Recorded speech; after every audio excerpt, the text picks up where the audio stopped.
kan Pak Anies bilangnya demokrasi yang ini tidak jalan. Nah, kalau tidak jalan kan Pak Anies nggak bisa jadi gubernur waktu itu. Terus oposisi sekarang juga nggak berfungsi dengan baik. Ya.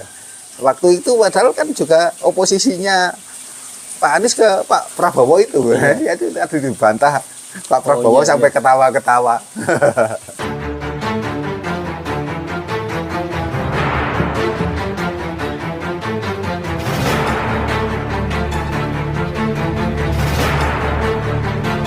Assalamualaikum warahmatullahi wabarakatuh. Waalaikumsalam.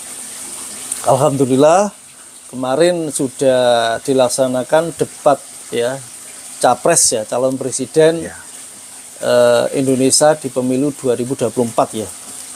Dari ketiga calon tersebut kita akan sedikit menganalisa mengulas bersama Mas Agus ya, yang intinya menurut perspektif ya, menurut sudut pandang orang desa ya, seperti itu.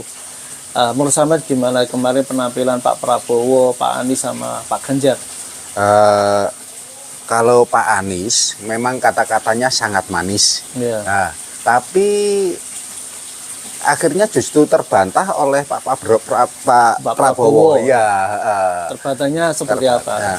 Terbantah bahwa kan Pak Anies bilangnya demokrasi yang ini tidak jalan. Nah, kalau tidak jalan kan Pak Anies nggak bisa jadi gubernur waktu itu. Terus oposisi sekarang juga nggak berfungsi dengan baik. Ya.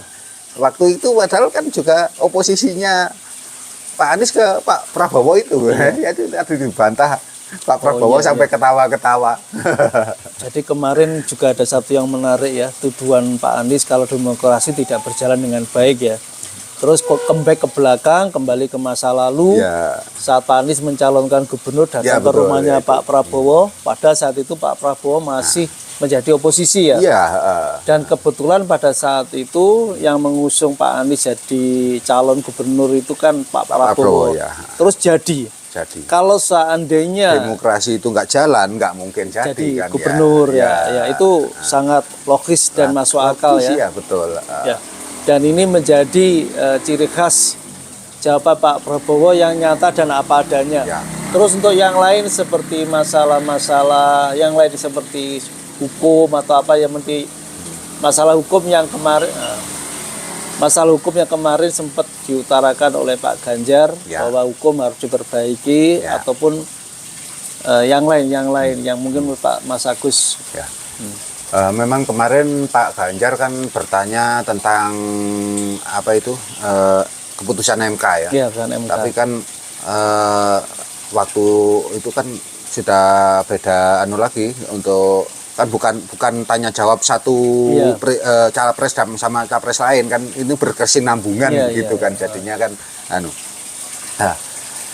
seperti kata Pak Prabowo itu juga memang ada benar jadinya kalau memang sudah diputuskan sesuai kita junjung tinggi ya, memang keputusan sudah jalan ya kita jalankan undang-undang mungkin untuk kedepannya misalkan perlu revisi undang-undang atau apa kan dimusyawarahkan bareng dengan yang membuat undang-undang. Nah, undang-undang itu kan memutuskan pun bukan satu orang, pasti kan itu kelompok ya, tim ya. Banyak orang kan nggak mungkin untuk satu orang memutuskan itu kan segala sesuatu kalau di negara kita ini kan aturannya harus musyawarahkan bareng-bareng dulu itu untuk suatu keputusan atau kebijakan.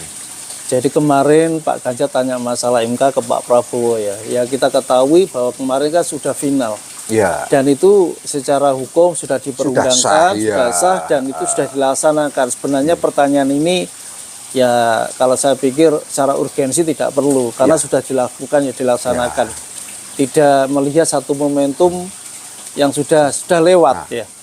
Cuman ini juga jawaban, kita lihat jawaban Pak Prabowo memang sangat logis ya. Rasional. Rasional seperti itu jawabannya, bahwa sesuatu yang telah disahkan, diundangkan, itu ya kita tinggal menjalankan. Kalau masalah revisi ataupun diamandemen lagi, baru untuk kesempatan yang akan datang atau tahun yang akan datang, seperti itu. Terus untuk yang lain seperti pertanyaan masalah-masalah waktu Pak Anies jadi gubernur ya, masalah polusi apa itu kemarin yang katanya masalah angin atau gimana itu. Ya. Gimana ya, sulit untuk mengungkapkan yang itu 20T dananya puluhan triliun itu yang untuk. Betul ya. Kalau menurut saya Pak Anies itu kurang transparan soal dana dalam kepemimpinannya. Seringkali banyak kita dengar juga kelebihan bayar itu seringkali juga. Terus yang saya heran itu hibah ke istrinya dulu itu yang kan pernah sampai juga sampai sekarang kan juga nggak ada anunya itu uang, kecuali kalau itu uang hasil kerjanya sendiri itu nggak masalah gitu. Jadi di sini memang dari perspektif yang lebih luas,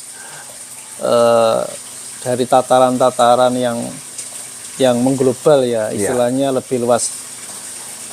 Kelihatan kalau Pak Prabowo dalam penyampaiannya terlalu apa adanya dan nyata, sedangkan Pak Ganjar masih berasumsi normatif ya. Dia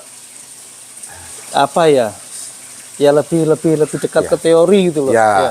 Sedangkan Pak Anies ya sama sebenarnya, hampir sama secara retorik kan, seperti itu. Mungkin karena Pak Ganjar kan belum berkecimpung di skup nasional yang atau luas, di skupnya kepresidenan ya. Mungkin kan itu. Jadi Pak Ganjar kan masih pernah menjabat itu di gubernuran. Jadi masih kalah satu tingkat lah dengan pengalamannya Pak Prabowo ya. Sama dengan juga Pak Anies. Ya betul juga ya. Jadi di situ juga ya.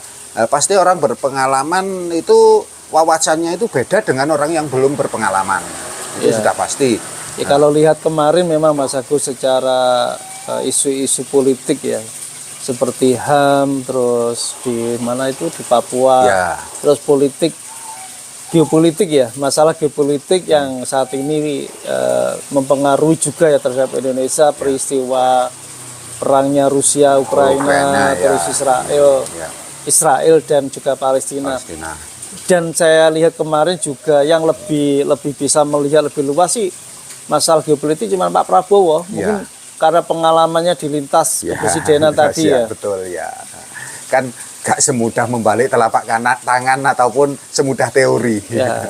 Ya ini Sobat Jeko ya. Jadi benar apa yang dikatakan Mas Agus, tidak semudah membelakang telapak tangan ya. Semuanya perlu proses dan pengalaman untuk melihat situasi persoalan yang akan dihadapi ya.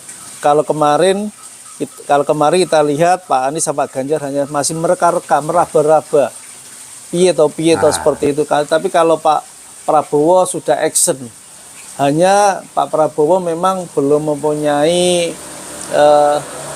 kemutlakan kayak tanggung jawab sebagai presiden, masih sifatnya sebagai menteri. Ya, ibaratnya kalau menurut saya orang desa ini begini, kita ibaratkan rumah lah, kita bertetangga, tetangga kita itu kesusahan.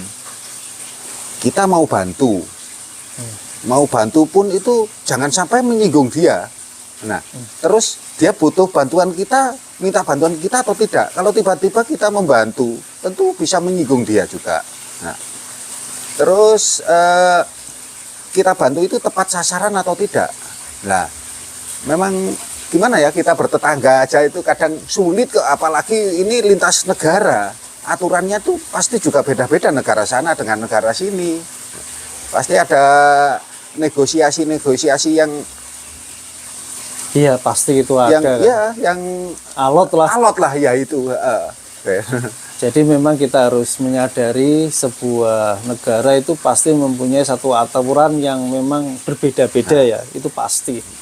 Dan tentunya seperti itu harus dikondisikan dengan jalan dimusyawarahkan dengan pertemuan tingkat tinggi antar negara. Ya, betul. Dan ini sangat sulit lah dirasakan atau dikatakan bagi mereka yang belum pernah sampai ke fase itu. Nah, jadi kalau kelasnya Pak Ganjar sama Pak Anies itu kan kelas gubernuran, masih jauh lah. Belum pernah menghadapi langsung datang ke lokasi, menghadapi situasi langsung bagaimana, itu kan belum pernah.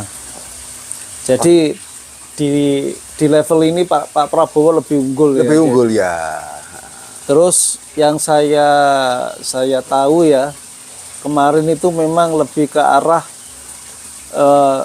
lebih kita melihat satu pribadi ya. Ya. Ya tinggal rakyat Indonesia yang memilih ya. Jadi kita memilih presiden yang apa adanya, tapi itu fakta ya. Satu realita yang pernah dijalaninya, digelutinya, atau hanya sekedar kita pilih presiden yang berretorika atau hanya berangan-angan saja ya, karena memang masih meraba-raba. Menurut sampean gimana untuk teman-teman kita yang untuk selanjutnya? Bagaimanapun saat ini yang sudah menjadi calon adalah 3 itu dari sekian ratus juta penduduk Indonesia. Berarti 3 itu adalah yang terbaik untuk kita. Tinggal kita milih mana yang paling baik di antara 3 itu. Nah. Jadi itu sobat ya, jadi semua dikembalikan kepada pilihan kita masing-masing. Ketiga calon presiden itu adalah perwakilan terbaik ya dari ratusan juta penduduk Indonesia, dan itu sangat tidak mudah. Dan semua yang kita pilih adalah tanggung jawab kita moral ya, di dunia maupun di akhirat seperti itu ya. Terima kasih, jangan lupa untuk sedekah, like, comment, share, dan subscribe untuk pembangunan channel ini. Wassalamualaikum warahmatullahi wabarakatuh.